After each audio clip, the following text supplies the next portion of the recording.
আসসালামু আলাইকুম। আবার চলে আসলাম আর একটা ব্লগ নিয়ে, যেহেতু অনেক দিন ব্লগ ছাড়ি না আর আমি অসুস্থ ছিলাম, এর জন্য আর ছাড়া হয় নাই। তো আজকে বের হয়েছি বরিশালে যাওয়ার উদ্দেশ্যে, তাও আবার ঈদের প্রায় 3-4 দিন পর আর কি। এখন যার তো কোনো কথাই ছিল না, ঈদের প্রায় অনেক দিন হয়ে গেছে, এক সপ্তাহের কাছাকাছি। এরপর ভাবলাম যে যাওয়া উচিত, যেহেতু আমার আম্মু আগে থেকে অসুস্থ, আমার ভাইও অসুস্থ হয়ে গেছে। এই জন্য হুটহাট করে কোনো প্ল্যান প্রোগ্রাম ছাড়াই বরিশালের দিকে রওনা দিছি। তো আমি একটু আগে আগে যাচ্ছি, আমার যেহেতু কাজ আছে, এর জন্য আমি সকাল সকাল রওনা দিছি। কথা বলতে বলতে কিন্তু প্রায় কুড়িল বিশ্ব রোড পর্যন্ত চলে আসছি। আর এই কুড়িল বিশ্ব রোড কিন্তু আমার পাখির চোখে দেখতে বেশ ভালোই লাগে।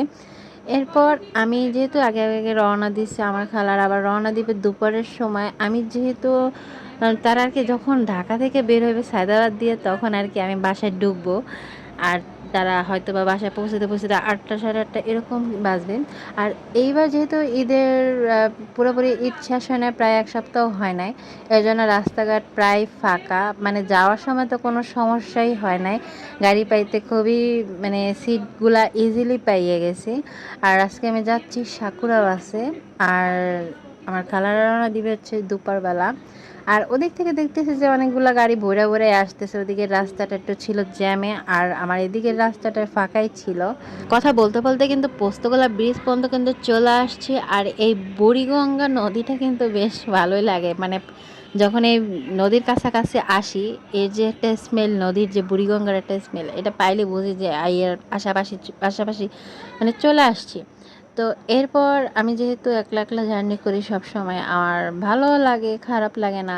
গান শুনি, ভিডিও করি, ছবি তুলি, এই বাস এরকম করতে করতে আর কি বরিশালের দিকে চলে আসি। মানে এখন ভাবলাম যে আজকে একটু মোটামুটি ভিডিও করি, যেহেতু অনেকদিন কোনো ভিডিও করা হয় না। আর মাঝে মাঝে যখন বরিশালের দিকে যাই তখনও কিন্তু ভিডিও টিডিও করি না, ভাবলাম যে আজকে করি। কি আর করবো, একা মানুষ, একা একা, তো এই জন্য জাস্ট সময় কীভাবে কী কাটাবো তাই। আর কথা বলতে বলতে কিন্তু এখন পদ্মা সেতু পর্যন্ত কিন্তু চলে আসছে। এখন টোল প্লাজায় এখন টোল টোল দেওয়া হবে। আর পদ্মা সেতু জাস্ট এ পর্যন্তই। আমি বেশি আজকের ভিডিও টিডিও নিব না, আর যেহেতু সকাল সকাল রওনা দিছি। আর আমার বাসে চললে তো আমার একটা বমির অভ্যাস আছে, সেটা আমি অবশ্যই করি। একবার না হলে দুইবার, একবার মাস্ট করাই আসলে লাগে। এ পর্যন্ত খুবই মানে বমি একবারও করি না, এরকম মিস মানে খুব কম গেছে। এই জন্য আজকে অতটা আহামরি ভিডিও করব না। আজকে এ পর্যন্তই ভিডিও করব যে বরিশাল যে পৌঁছেছি, কিন্তু পুরোপুরি রাস্তায় নেবার, এখন পদ্মা সেতু নেবো। আরেকটা ইচ্ছা ছিল উজিরপুরের ব্রিজটা নেওয়ার। আসলে আমি কেমন জানি হয়ে গেছি দিন দিন, মাঝে মাঝে খুব আলসি হয়ে যায়, আবার মাঝে মাঝে খুব কর্মঠ হয়ে যায়। তো এর আগে যতবার বরিশাল গেছি কম বেশি মোটামুটি ভিডিও দিছি, কিন্তু এবার ভাবলাম যে কন্টেন্টে একটু ব্লগ ভিডিও দেওয়ার চেষ্টা করব। কারণ যেহেতু আমার এবার খালারা যাবে, তো তাদের সাথে মোটামুটি এদিক সেদিক হয়তো বা বের হওয়া পড়বে। এই জন্য চিন্তা করলাম যে এবার বরিশালে গেলে টুকিটাকি আর কি ব্লগ ভিডিও দেবো। তো কথা বলতে বলতে কিন্তু আমাদের বরিশালের উজিরপুর মানে শিকারপুরের ব্রিজটা পর্যন্ত কিন্তু চলে আসছি। এবার আর বেশি ভিডিও নেব না।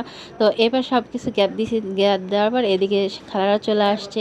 তো এবার আর বেশি ভিডিও নেই নেই, তো তারা যে এই পর্যন্ত আসছে বাসা পর্যন্ত, এ পর্যন্ত তাদের নেছি। তো সবাই মিলে একসাথে সময় কাটানো, খাওয়া দাওয়া টুকিটাকি নেব, মানে খাওয়া দাওয়ার মানে বাসায় বসে আর কী হয় না হয় এগুলো বেশি নেই না, তারপরে নেওয়ার চেষ্টা করব।